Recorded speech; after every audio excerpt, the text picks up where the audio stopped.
just getting ready to kick off my Getting Your Greens On challenge, and earlier today I did a live video about greens, so I thought I would talk a little bit more about the greens. So today is New Year's, so we always have collard greens on New Year's. So I've chopped my collards for tonight. They're in this bowl, but I thought I would show you how I do it. I tore the stem out of the greens, and so this is one side, and then I don't know if I can find a matching side, but so I tore the stem out. You can also cut it with a knife, and what I'm going to do is lay them on top of each other like so, and then I just roll them up,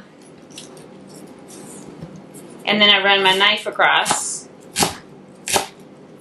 and then one more down the middle, and then I'm left with these pieces that are pretty close to bite size. So when I cook them, they will be much easier to eat than if I had left them in long pieces.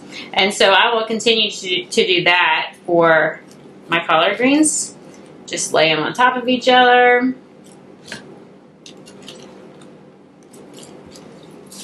Roll it up.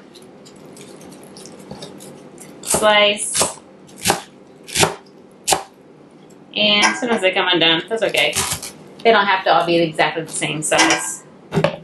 And then I'm putting them in here for later. So that is one thing that I'm doing with my collard greens. For my salad for the week, I always have a salad every day. I think that it's very important to have some raw vegetables and some cooked vegetables every day. You could do completely raw, but it depends on your digestive tract and your individual needs, whether or not you can eat all raw or not, or all cooked or not. So I think it's great for those of us who don't know that we should combine it. So eat a lot of raw foods. They are very high in live enzymes, which are wonderful for all the different parts of your body. Enzymes are important for all the different interactions that happen in your body. So today I'm using Brussels sprouts. They're my green for today. I've already chopped some, but I thought I would show you how I'm doing it. So I'm making a shredded Brussels sprout salad. I'm going to cut the stem off. Here's the hard stem. Cut that off. These are actually quite large. So I'm going to cut them in half. And then I lay them down and I just run my knife across. If there are any brown pieces that I don't want to eat, I'm just going to throw them over here. Run it across. And then I usually do a little bit of a chop because inside it kind of stays together, kind of like a cauliflower or a broccoli. It's the same family. And so I'm going to throw that in this bowl here. So let me do one more to show you, and then I will talk about salads. I'm going to cut off the stem end, stand it up so it won't wobble, slice down the middle, and then thinly slice. Notice when I thinly slice, the tip of my knife stays on the board. I'm not chopping like this. That could be dangerous. I do what I call it rock and roll. So my tip stays down. I'm moving my hand back. I have my fingers curled under, and I am just sliding back so I don't get that chopping sound. It sounds really cool on TV, but that is not safe. Then I'm going to run my knife through just a little bit more just to make it bite-sized pieces. It might be kind of difficult to bite into a big hunk when you're eating your salad. So let me put that in here. So that is how I shred my Brussels sprouts. Now when I make a salad, actually I'm going to go wash my hands. Okay, when you make a salad, if you want a salad as a meal, you need to make sure that it has lots of different textures and flavors, maybe some different colors to make it interesting. And you want to make sure that you're meeting all of your different needs. And so we talk a lot about, or maybe you've heard about macros. Those are your carbohydrates, your fats, and your proteins. Everything you eat contains fats, carbohydrates, and proteins, unless it's something that is processed, like an olive oil. Olive oil is only a fat. It does not have, the carbohydrates and the protein have been removed. But if you're eating a whole food, there is some combination of proteins, fats, and carbohydrates. And so we don't have to really worry about meeting all of those needs. But if I were to eat Brussels sprouts, call this my salad, I'm going to be pretty hungry later on, or I'm going to have to eat an awful lot of Brussels sprouts to be full. While Brussels sprouts are very high in protein, they're very, very low in calorie. And if I just eat a little bit, then I'm only getting a little bit of carbohydrates, a trace, very tiny amount of fat and protein. I would have to eat like this whole bowl, and I'm not going to be able to do that without getting a stomach ache. And so I want to make sure that I combine different foods that are going to provide different nutrients for me. So the first thing I start with, it depends on what I'm doing. So if I am making a marinated salad, I will probably make my salad dressing in the bowl. If I am going to make a salad that I want to last all week, I'm probably going to leave my salad dressing on the side, and the night before put the salad dressing on so that in the morning I can grab and go. Or I may go ahead and put it on. Just depends. It depends on what the greens are. So some of our greens, like the cruciferous vegetables, those are your broccolis, your collards, your cauliflower, kale, cabbages, Brussels sprouts. All of those are very hardy greens. And so if I put salad dressing on those, they're not going to get wilty or start to mold or break down for several days. If I have lettuce as my greens and I put salad dressing on it today, that is a softer green. That is going to start to wilt almost immediately. Spinach, those things are going to just get really soft. And if I wait for 2 or 3 days with the dressing on it, it's going to get kind of slimy. That's not going to be very good. So it depends on what greens are when you want to put your salad dressing on. Now, because I am making a Brussels sprout salad, I'm not going to put any lettuce in here. I'm going to put my dressing in the bowl first. So I went ahead and made my dressing. I think I have other videos. This is my 3-2-1 dressing. I did not make this dressing up. You can find it on several videos. But it is 3 parts of any vinegar, 2 parts of any mustard, and 1 part of any sweetener. So in mine, I have 3 tablespoons of apple cider vinegar with the mother. That is a raw, unpasteurized apple cider vinegar. It is a live product. You can see the film in the bottom. Let me grab the bottle so you can see it. Mine is a Simple Truth, but Bragg's also has it. But you can see it's cloudy at the bottom because it still has the mother in it. Then I put in 2 tablespoons of Dijon mustard. That's just my preferred mustard, but any mustard will do. You could even put a mustard powder in there, but I wouldn't put the full 2 parts. And then instead of a whole tablespoon of maple syrup, I put in a ½ tablespoon. I like to cut the sugar a little bit. So here's my salad dressing. I just put those in here. 3 tablespoons of vinegar, 2 tablespoons of mustard, and ½ tablespoon of maple syrup.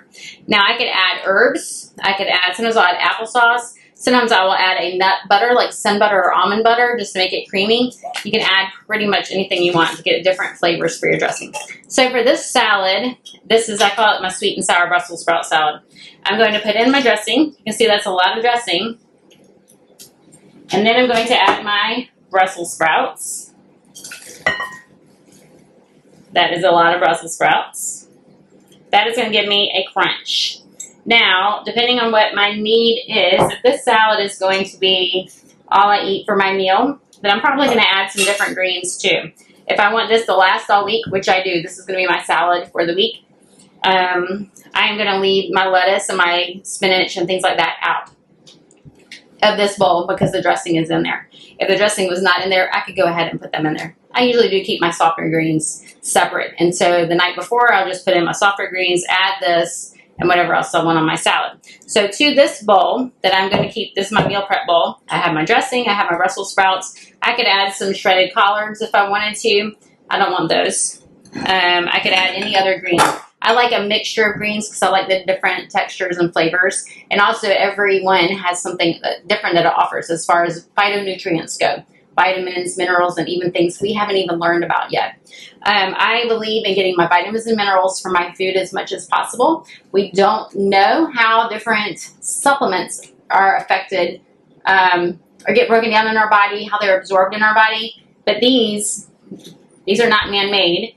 These have vitamins and minerals and other things that work together. So we have learned that things like iron and vitamin C, they work together in our body. So if I strip this and only eat the iron or only eat the vitamin C, I'm missing whatever else is in there that I haven't learned about yet that is keeping my body from absorbing those nutrients. And so I want to eat as much as I can, get my vitamins and minerals as much as I can from my salad. So that's a different story. So we're making a salad that is filling. So if you go to a restaurant and you order a salad, maybe you don't eat meat or dairy. So that's how I am. I don't eat any meat or dairy. So I go to a restaurant and I order a salad, and it has chicken, it has cheese, has lettuce, has cucumber and tomato. And so I tell them to leave off the chicken and the cheese. Well, I'm left with lettuce. Normally it's like an iceberg lettuce, might be romaine. Romaine is a little bit higher in vitamins and minerals. But my point is I'm left with lettuce, a little bit of cucumber, and a little bit of tomato. That is not going to hold me all day. That is not a filling salad. That is not going to meet my needs. And so what can I do to make a salad that will meet my needs? Well, if I'm traveling and I'm going to a restaurant, I take my own beans or nuts or seeds or something to put on it just to give myself some healthier fats and some protein. Beans are a fabulous thing to add to your salads. For this salad, I'm going to add different colors, different textures, and different nutrient sources. And so I'm going to add pumpkin seeds. Pumpkin seeds are very high in iron and fiber, many other nutrients. And so I'm going to put pumpkin seeds on here. You see, I don't measure. It doesn't matter. I'm going to add dried cranberries. When you buy dried cranberries, read the ingredients. My number one rule anytime, read the ingredients. Regular raisins, while they taste delicious, they do have added sugars and some other ingredients as well. And so you want to be very careful about reading your ingredients. If you buy raisins, make sure that you buy them organic. They are definitely sprayed. They're one of the dirty dozen. You can look that up on the EWG, Environmental Working Group, to find out what fruits and vegetables are sprayed. But anyway, if you buy raisins, make sure you buy them organic. I'm not as positive about raisins. So I'm just breaking them up to kind of come together. So I've got my greens, I've got my dressing, I've got my dried cranberries. These are very high in antioxidants, that dark purple color. They're also chewy, so it gives me a different texture, and they're tart and sweet. Pumpkin seeds are crunchy. That gives me a whole nother texture. I'm going to put some red cayenne flakes in here. Cayenne is fabulous for our heart health. Just a tiny sprinkle there. And I could add some salt. I'm not going to add any salt. I'm probably going to add some pecans or walnuts. And when I go to serve this, I'm going to put some beans on top. I could put any beans I want. Garbanzo beans, black beans, pinto beans. I actually am cooking some lentils on the stove here. Let's see if I have something I can put that on. Lentils are very high in protein and other nutrients, tons of B vitamins, and they are very easy to cook. They don't require soaking. I do soak mine though, but they don't require soaking. They're easily to sprout. You can sprout lentils. And they cook in like 15 minutes. And so these are brown lentils here. They taste delicious. And when I serve this, I'm going to put beans on top of my salad to give me extra protein and to make it more filling. So I've got sweet, I've got sour, I've got salty. I actually put seaweed in my beans because seaweed adds natural source of iodine, which is wonderful for the thyroid and your thyroid health. And it also helps with digestion. It's mucilaginous. That's one of my favorite words to soak the gut. And so I'm going to get some umami flavors. I've got sweet, sour, salty. I'm hitting all the different tastes in there. I've got crunchy. I've got soft from the beans. I've got chewy. So I'm meeting all of my different needs. This is going to be a satisfactory salad. Anyway, I'm going to put it all together and I will post a picture for you. Let me know what you do to make your salads filling and delicious. I'd love to hear from you. Check out my other videos at Holistic Jen on YouTube. You can also find me on Facebook at Holistic Farms, and subscribe to my channels. If you subscribe to my mailing list, you can be in my private Facebook group where I do other live videos and share important information. Anyway, enjoy!